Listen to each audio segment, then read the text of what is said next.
உங்கள் அனைவருக்கும் இயேசுவின் நாமத்திலே எல்லாருக்கும் வாழ்த்துக்கள்.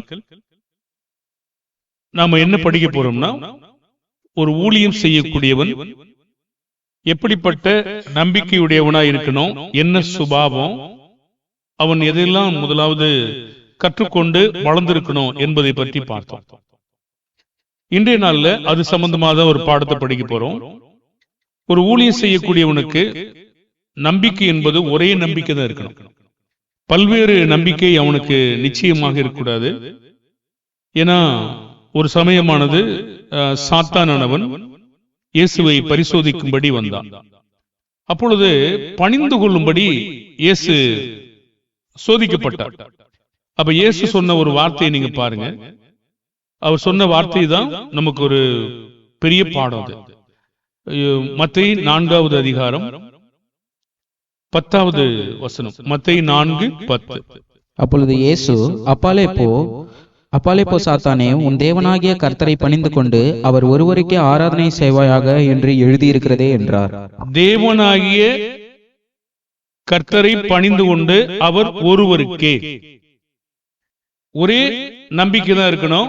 ஒரே கர்த்தரை பற்றின ஒரு நம்பிக்கை தான் இருக்கணும். தேவனை பற்றின நம்பிக்கை தான் இருக்கணும். வேறு வேறு நம்பிக்கை இருக்கக்கூடாது. ஊழியம் பண்றவங்க இன்னைக்கு நிறைய மக்கள் ரெண்டு பக்கம் வேலை செய்றாங்க. இப்ப ரெண்டு பக்கம் அப்படி சொல்லும் போது, இரண்டு எஜமான்களை ஒருவனும் சேவிக்க முடியாது. இரண்டு நம்பிக்கை கொண்டவங்களாகவும் இருக்க முடியாது. இருநாக்கும் இருக்க முடியாது. நம்பிக்கை என்பது ஒன்றே ஒன்றுதான். எபேசியர் 4வது அதிகாரம். ஆகாஷ் பைபிள் வச்சுக்கீங்களா? ஒரு பைபிள் கொடுங்க பார்க்கட்டும். எபேசியர் 4:5.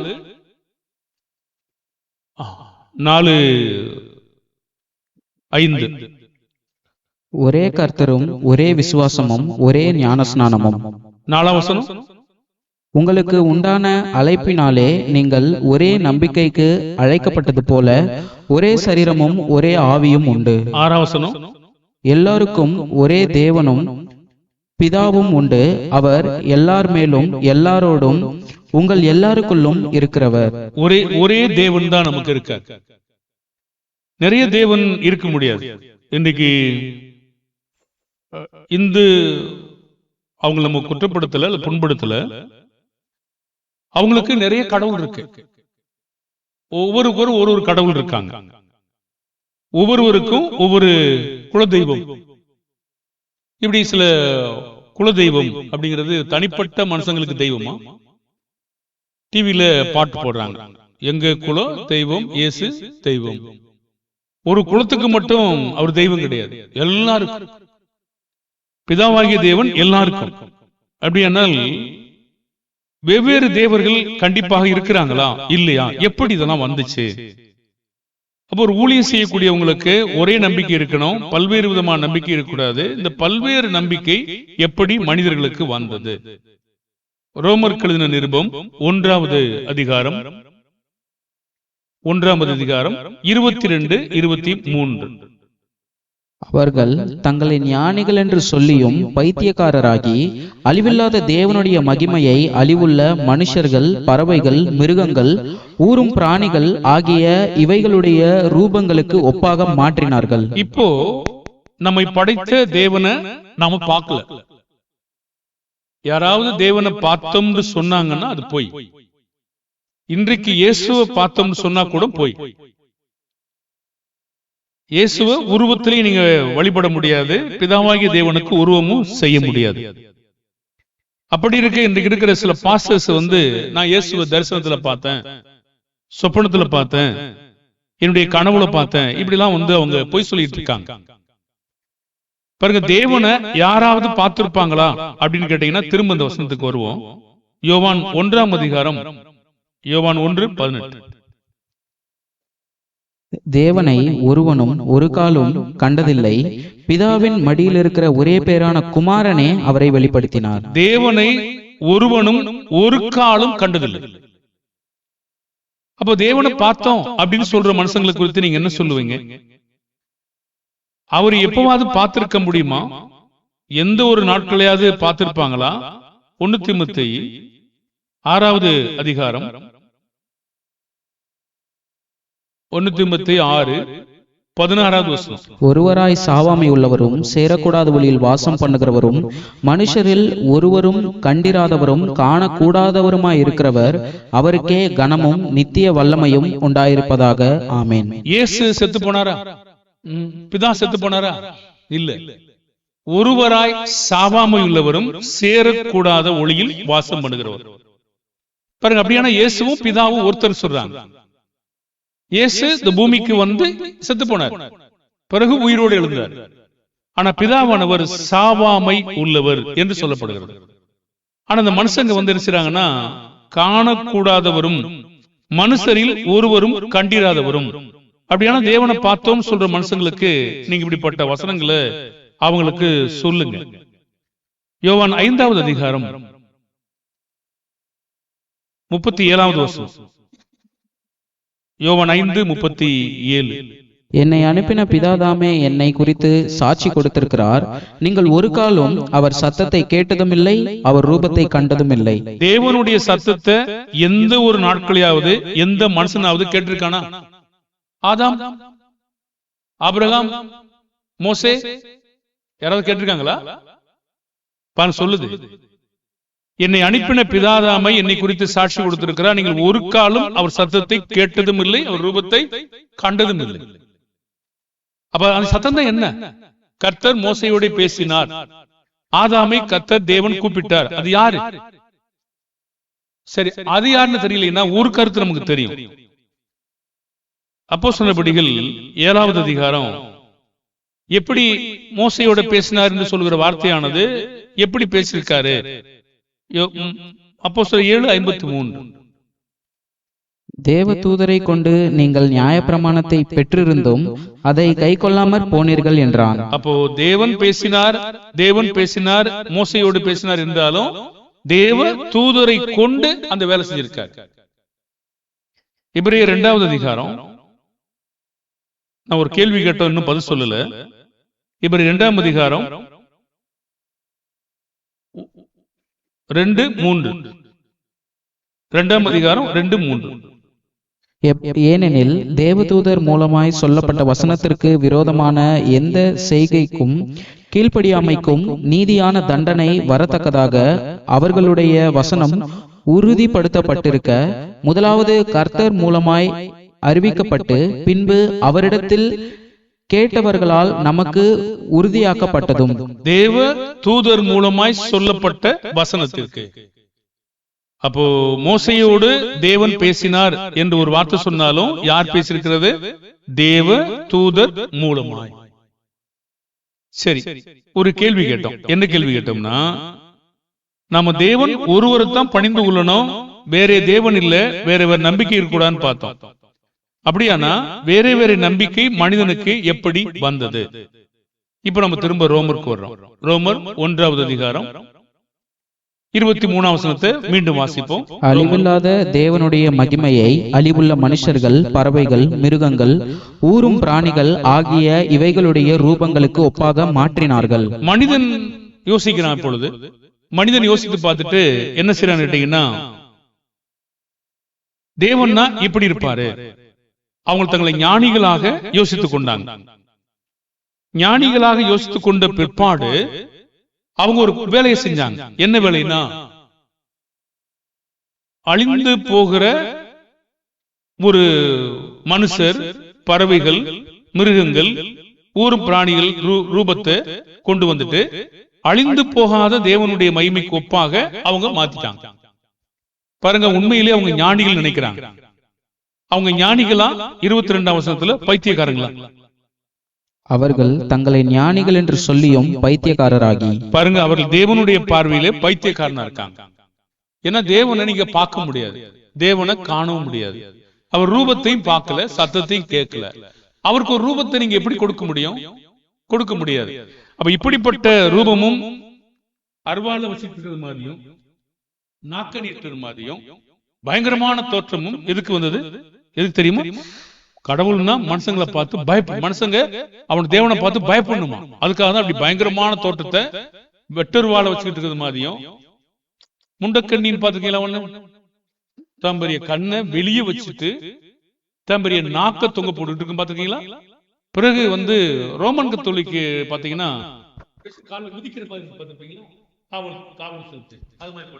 எல்லாரும் வீட்டுக்கு முன்னாடி ஒரு போட்டோ இருக்கு பாருங்க. பாருங்க, தேவனை இப்படி பார்த்து நம்ம பயப்படணுமா? தேவன் அப்படிதான் இருக்காரா? யாருக்கு தெரியும்? பாருங்க, மனுஷங்க தங்கள் ஞானிகள் என்று சொல்லியும் பைத்தியக்காராகி, அப்போ இவங்க என்ன செய்தாங்கன்னா மனுஷர், பறவைகள், மிருகங்கள், ஊரும் பிராணிகள், அதாவது ஊரும் பிராணிகள்னா எலி, பாம்பு, மயில், இன்னும் என்னென்ன உருவத்தை மாற்ற முடியுமோ, ஈகிள், அடுத்து பன்றி, பெருச்சாளி, இப்படி வெவ்வேறு உருவங்களை அவங்க மாத்திட்டாங்க. இந்த ஞானத்தெல்லாம் தேவன் என்ன செஞ்சிருக்காரு? 1 கொரிந்தியர் பாருங்க, தேவனை அறிந்து கொள்வதற்கான ஞானம் நினைச்சாங்க. ஆனா தேவன் அதெல்லாம் என்ன செஞ்சிட்டாருன்னு அவரே சொல்றாரு. 1 கொரிந்தியர் 3வது அதிகாரம் 19-20 வசனம். இவ்வுலகத்தின் ஞானம் தேவனுக்கு முன்பாக பைத்தியமா இருக்கிறது. அப்படியே ஞானிகளை அவர்களுடைய தந்திரத்திலே பிடிக்கிறார் என்றும் ஞானிகளுடைய சிந்தனைகள் வீணாய் இருக்கிறது என்று கர்த்தர் அறிந்திருக்கிறார் என்றும் எழுதியிருக்கிறது. அப்ப ஞானிகள் நினைக்கிறாங்க, உண்மையிலே அது உண்மையா? நீங்க தங்கத்தை கொடுத்தாலும் சரி, வைரத்தை கொடுத்தாலும் சரி, அது உண்மையா? பாருங்க, எத்தனை கோடிக்கணக்கில் பணத்தை கொடுக்குறாங்க. அது உண்மையான கடவுளுக்கு கொடுக்கல. அவங்க நம்பிக்கை என்னமோ உண்மையா இருக்கலாம், ஆனா தோற்றம் ஏதோ உண்மை கிடையாது. அதுக்கு நான் பின்னாடி வர்றேன். மனுஷங்க இந்த உருவம் இப்படிதான் இருக்குன்னு சொல்லி எத்தனை கிலோ கணக்கில் நீங்க பொண்ணு கொண்டு வந்தாலும், அல்லது வைடூரியத்தை கொண்டு வந்தாலும், அல்லது நீங்க வைரங்களை கொண்டு வந்தாலும் அது ஒரு கடவுள் ஆகுமா? இல்ல, ஆகாது சொல்றாரு. பைத்தியக்காரனாக ஆகி என்று ஒரு வார்த்தை இருக்கு. 1 கொரிந்தியர் 1ஆம் அதிகாரம் 18-19. சிலுவையை பற்றிய உபதேசம் கெட்டு போகிறவர்களுக்கு பைத்தியமா இருக்கிறது, ரட்சிக்கப்படுகிற நமக்கோ அது தேவ பலனா இருக்கிறது.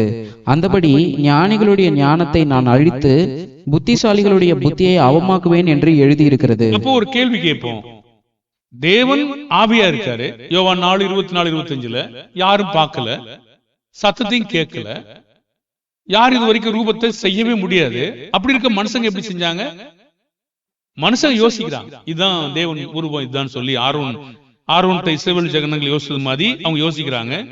ஆனா தேவன் சொல்றாரு, அப்படி கொடுக்க முடியுமா உன்னால அப்படின்னு கேட்கிறாரு. ஏசாயா தீர்க்கதரிசன புஸ்தகம், ஏசாயா 46:5.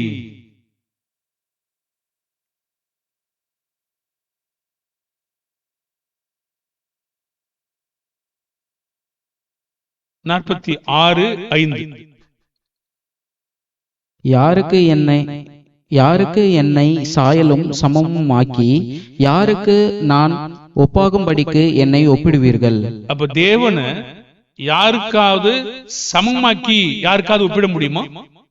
இல்ல, யாருக்கு சமமாக்கி ஒப்பிட முடியாது. ஏசாயா 40ஆம் அதிகாரம் 18வது வசனம். விக்கிரகங்களோடு சம்பந்தப்படுத்தி பேசும்போது அப்படி பேசுறாரு.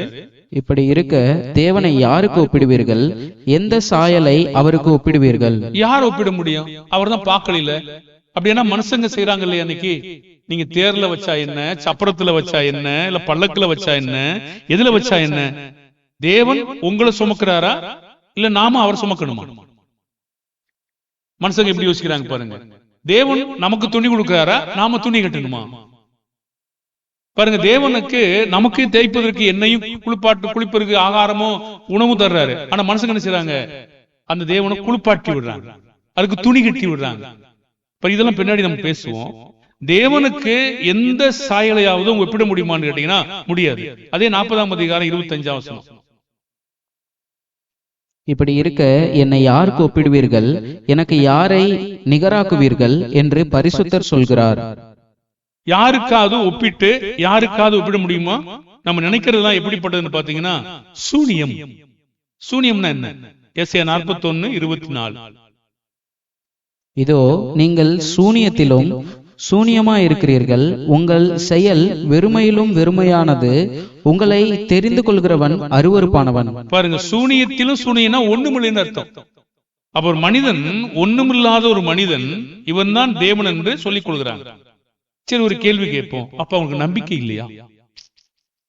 அவங்க தேவனை பொய்யா மனுஷரோ மிருகங்களோ பறவைகளோ இந்த வடிவத்துல செய்றாங்க. இந்த நம்பிக்கை பொய்யா உண்மையா? ஒரு கேள்வி உங்களுக்குள்ள வருது இல்ல? அவங்க கடவுள் உண்மை, அது பொய். மாடு பொய், அரச மரம் பொய், வேப்ப மரம் பொய். பாருங்க, மரம் பொய் கிடையாது. தேவன் நினைக்கிறது பொய். சிருஷ்டிகர் தேவன், சிருஷ்டி தேவன் அல்ல. அப்ப இந்த மாதிரி தேவன் நினைத்த அந்த சாயல் பொய். அவங்க நம்பிக்கை என்ன? அவங்க வேண்டது கிடைக்கலையா? அவங்க விரும்பினது கிடைக்கலையா? கிடைக்குது. கிடைச்சதுக்காக அந்த செயல் பாக்குறாங்களே, அது உண்மையாயிடுமா? ஒரு உதாரணம் சொல்றேன் பாருங்களேன். அப்போஸ்தலர் நடபடிகள்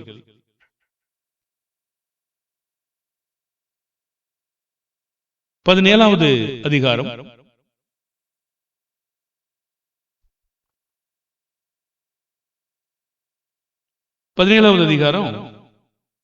16வது வசனம் முதல்ல படிங்க.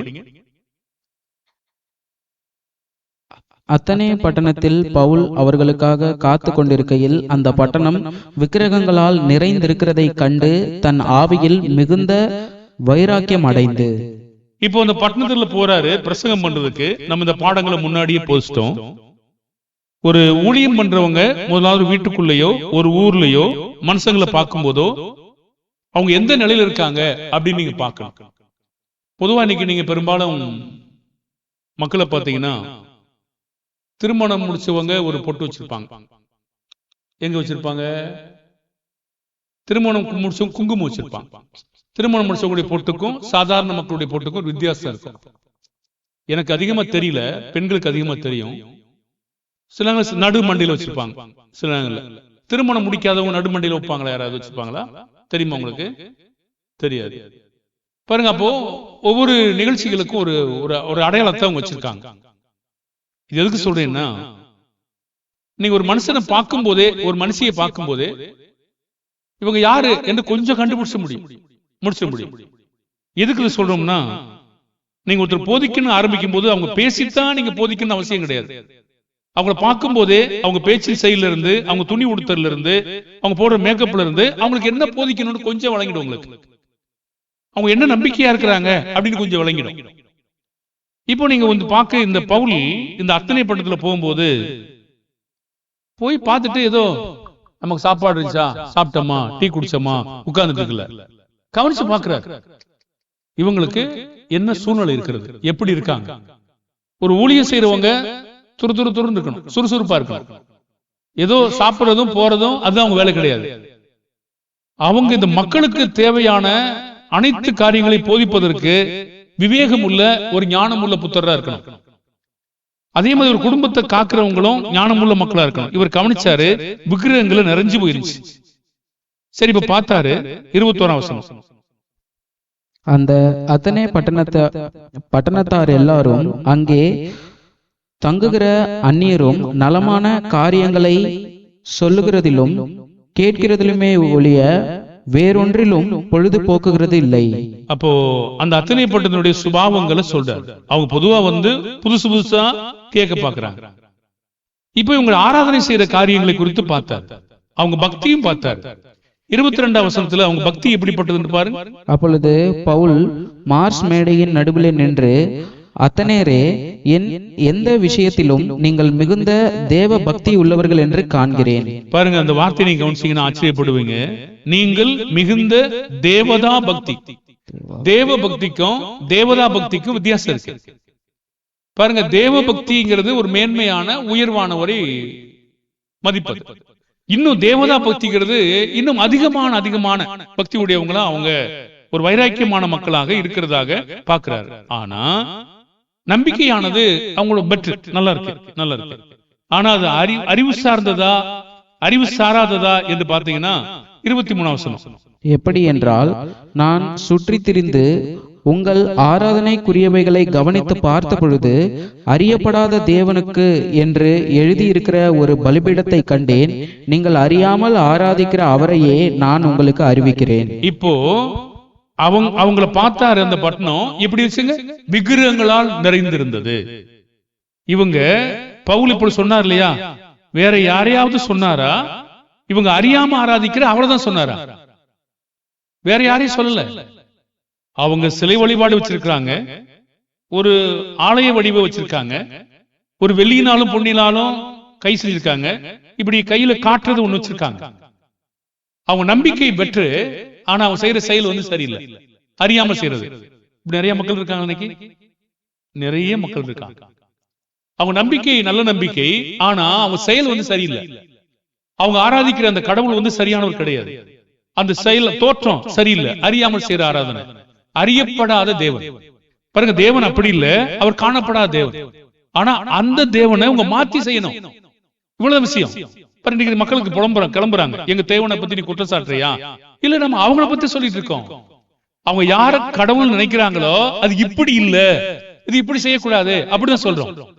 பாருங்க, இப்போ என்ன சொல்றாங்க, அவங்க இல்ல நீங்க எங்க கடவுளுடைய நம்பிக்கையை வந்து கெடுக்குறீங்க. கண்டிப்பா கெடுத்தாரா பவுல்? இல்ல.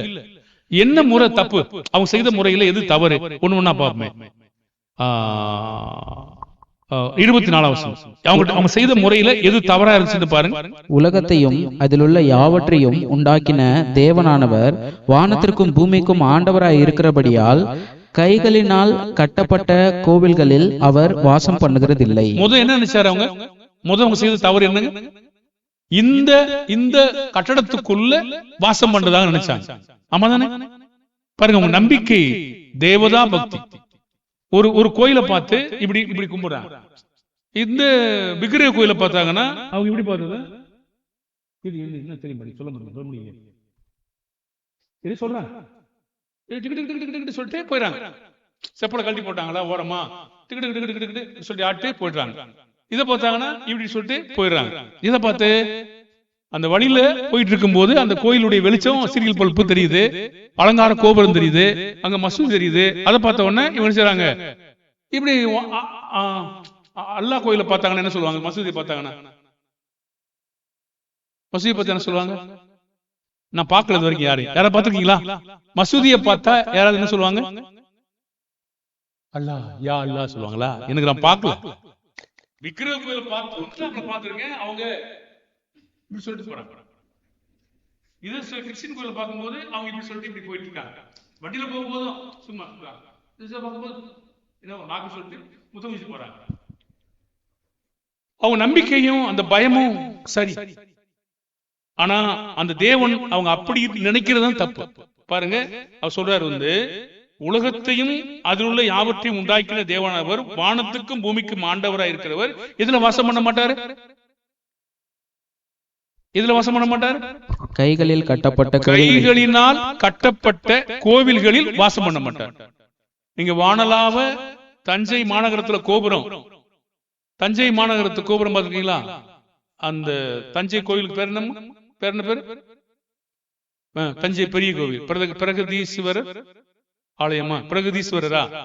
சரி, தஞ்சை பெரிய கோவில் பிரகதீஸ்வரர். அதோட நிழல் வெளியே போகாது, வெளியில போகாம அந்த அளவுக்கு கட்டிச்சிருக்காங்க. ரொம்ப அந்த அமைப்பை வந்து அப்படியே வச்சுக்காங்க. அதுலயே விழுந்துரும். அவளோட அகலமும் அது சேர்ந்து கரெக்டா வச்சுக்காங்க பாருங்க. அப்போ அதுல நீங்க பாத்தீங்கன்னா அதுக்குள்ள வாசமா இருக்காரா? இந்த இளையராஜாவை கருவறைக்குள்ள போவனா சொன்னாங்க இல்லையா? அதுக்குள்ள இருக்காங்களா? இல்லையே, அதுக்குள்ள இல்ல. அப்போ இங்க இருக்காரா? இங்க இல்ல. இப்படி வித்தியாசம் இருக்கா? இல்ல. பழைய ஏற்பாட்டுல இருந்துச்சு. பழைய ஏற்பாட்டுல ஒரு சில ஆசாரியர் மட்டும்தான் அதுக்குள்ள போக முடியும், வேற யாரும் போக முடியாது. ஆனா இன்றைக்கு அது இல்ல. இன்னைக்கு தேவாலய திரைச்சிலையே எங்கிருந்து கிழிச்சிட்டாருங்க? கீழ இருந்து கிழிச்சா மனுஷன் கிழிச்சிருப்பாங்க, மேல் தொடங்கி கீழ் வரைக்கும் என்ன செய்யுது? ரெண்டா கிழிஞ்சிச்சு. இன்னைக்கு அது இல்ல. அப்படியானா அந்த பழைய ஏற்பாட்டுடைய ஆராதனை முறைமைக்கும் இன்றைய நாள் ஆராதனை முறைமைக்கும் வித்தியாசம் இருக்கா? வித்தியாசம் இருக்கு. அப்படியானா இந்த ஆராதனை முறைமையில அவங்க நம்பிக்கை தேவ பக்தி சரி, ஆனா எதுல வாசமா இல்ல? கைகளினால் கட்டப்பட்ட கோவிலை பார்த்து நீங்க கும்பிட வேண்டிய அவசியம் கிடையாது. இப்ப வாசமா இருக்காரா? தேவன் வாசமா இருக்காரா? எங்கே 2-3 பேர் என் நாமத்தினால் கூடி வருகிறார்களோ அங்கே அவர் மத்தியில் நான் இருக்கிறேன். 2 கொரிந்தியர் 6ஆம் அதிகாரம் 14-18 வரைக்கும் உங்களுக்குள்ளே உலாவி பார்த்திருக்கா? தேவன் உலாவுகிறார். அப்ப தேவன் நம் மத்தியிலே இப்பொழுது நமக்குள்ளே வாசமா இருக்கிறார். அது உண்மையா இருக்கு. ஆனா கட்டடத்துல இருக்காரா? கட்டடம் பரிசுத்தமா? இல்லை. பாருங்க, கட்டடமானது இன்னைக்கு நிறைய மக்கள் நம்பிக்கை இருக்கு. ஐயா, கட்டடத்திலேயே கூடுறாங்க, கட்டடத்திலேயே படுத்துக்கிறாங்க, கட்டடத்திலேயே அங்கேயும் எல்லாம் சாப்பிட்டுக்கிறாங்க, இது ஒரு தீட்டுன்னு நினைக்கிறாங்க. தவறு. இந்த மக்கள் மாதிரி அவங்களும் இருக்காங்க. அது எந்த பிரச்சனையும் இல்லை. தேவனானவர் இன்றைக்கு எங்கும் தொழுது கொள்ளும் காலம் வரும் என்று ஒரு வார்த்தை இருக்கிறது. அது மனுஷனுடைய தவறான நம்பிக்கை. அப்ப ஒரு தவறான செயல்னா கையினால் கட்டப்பட்ட கோவிலில் வாசம் பண்ணுகிறார் என்று நினைப்பது ஒரு தவறான நம்பிக்கை. அடுத்த நம்பிக்கை என்று பார்ப்போம். 25 அதே 17:25.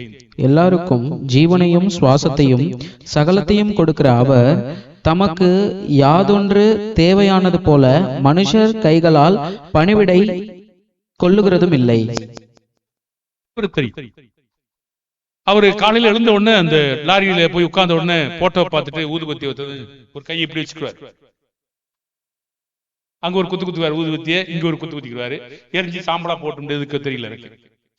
இது ஊதுபத்தி எடுத்தது இப்படி இப்படி கையை மடக்கி வச்சுக்குவாரு, இப்படி இடுப்புல துண்டை கட்டிக்குவாரு, இப்படி ஆட்டிட்டு அந்த ஸ்டேரிங் தொட்டு கும்பிட்டு டிரைவ் எடுப்பாரு. அது தேவன் விரும்புறாரா விரும்பலையா? என்ன சொல்றாரு? எல்லாருக்கும் ஜீவனையும் சுவாசத்தையும் சகலத்தையும் கொடுக்கிற அவர் தமக்கு யாதொன்று தேவைன்னா மனுஷர் கைகளால் பணிவிடை கொடுத்து விரும்புறாரா? பணினா என்ன? வேலை. இப்படி பிடிச்சு ஆற்ற விரும்புறாரா? வேணாம். அது எனக்கு வேணாம். இருதயத்தை எனக்கு வேணும். இந்த கையில நீ சேவை சரியில்லையா? அது எனக்கு வேண்டாம். நீங்க ஊதுபத்தி கொடுத்துறதோ மெழுகுபத்தி கொடுத்துறதோ அல்லது நீங்க அந்த காமாட்சி விளக்கு கொடுத்துறதோ அதெல்லாம் எனக்கு தேவையில்லைன்ற. நீங்க விளக்கு வச்சா என்ன, விளக்கு வைக்கணும், இருதயத்துல விளக்கு வச்சிருக்கீங்களா? அதான் கேட்கிறார். இந்த கையினால் செய்யறது எனக்கு என்ன செய்யலாம்? வேண்டாம். நீங்க பூசாரிகளை பாக்குறீங்களா? ஒரு தட்டு கையில வலிக்குதா? பூசாரியை பாக்குறீங்களா? ஒரு தட்டு வச்சுக்கிட்டு தட்டை வச்சு இப்படி ஆட்டுவாங்க, துணியை கட்டிக்கிட்டு. அது என்ன செய்யறாரு கர்த்தர்? வேண்டாம். அப்ப இவங்க அறியாம செய்யற வேலை என்ன? கட்டடத்துல வாசம் அணைக்கிறாருன்னு தவறு, அதை நினைச்சு போறதும் தவறு. இங்கிருந்து நீங்க திருப்பதி அல்லது வேளாங்கண்ணி அல்லது மெக்கா மெதினா இங்கதான் கடவுள் இருக்காரா? இல்லை.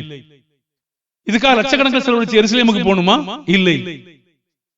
கடவுள் இங்க இருக்காரு. இங்க இப்போ பாருங்க, யாரு எளிமையா அவங்க துணி கொடுத்துறாங்களோ, அழுக்கா இருக்காங்களோ, குளிக்கிறாங்களோ குளிக்கலையோ, புண்ணா இருக்காங்களோ வேதனையா இருக்காங்களோ, புயல் மழையில பாதிக்கப்பட்டிருக்காங்களோ, அவங்க உண்மையாய் தேவனை ஆராதிச்சா அங்க இருக்காரு. அதை விட்டுட்டு இவங்க எவ்வளவு தூரத்துக்கு போய் பணம் செலவழிச்சு போய் அதுக்கு எத்தனை மக்களுக்கு உதவி செஞ்சிடலாம் பாருங்க. அது அறியாம, அது சும்மா போய் நீங்க ஊதுபத்தி கொளுத்தி புகைய தேவன் குடிக்கிறாரா? இல்ல. கைகளில் பணிவிடை செய்வதை தேவன் விரும்பவில்லை. பாருங்க, ஒன்று கட்டடத்திலே பார்த்து கடவுள் இருக்கான்னு விரும்பல. இரண்டாவது கருத்து, கைகளில் பணிவிடை செய்வதும் விரும்பல. மூன்றாவது 29, 30. 29 மட்டும் படிங்க. நாம் தேவனுடைய சந்ததியாராய் இருக்க மனுஷருடைய சித்திர வேலையினாலும் யுக்தியினாலும் உருவாக்கின பொன் வெள்ளி கல் இவைகளுக்கு தெய்வம் ஒப்பாய் இருக்கும் என்று நாம் நினைக்கலாகாது. அப்போ நீங்க மனுஷன் உருவாக்கின சித்திர வேலையும் பொண்ணுனாலையும் வெள்ளியினாலையும் கல்லுனாலையும் உருவாக்கிட்டா அது கடவுள் இல்லைன்றார். பாருங்க, கல்லுல வெட்டுறது யாரு? கல் தச்சு உட்கார்ந்துகிட்டா இல்ல அந்தரத்தை தொங்க வச்சுக்கிட்டா? கல்லு மேல ஏறி நின்றா ஏறி நிக்காமையா? கல்லு மேல உட்கார்ந்து வெட்டணுமா உட்கார மாட்டணுமா? கல்லு மேல உட்கார்ந்து தான் வெட்டணும்.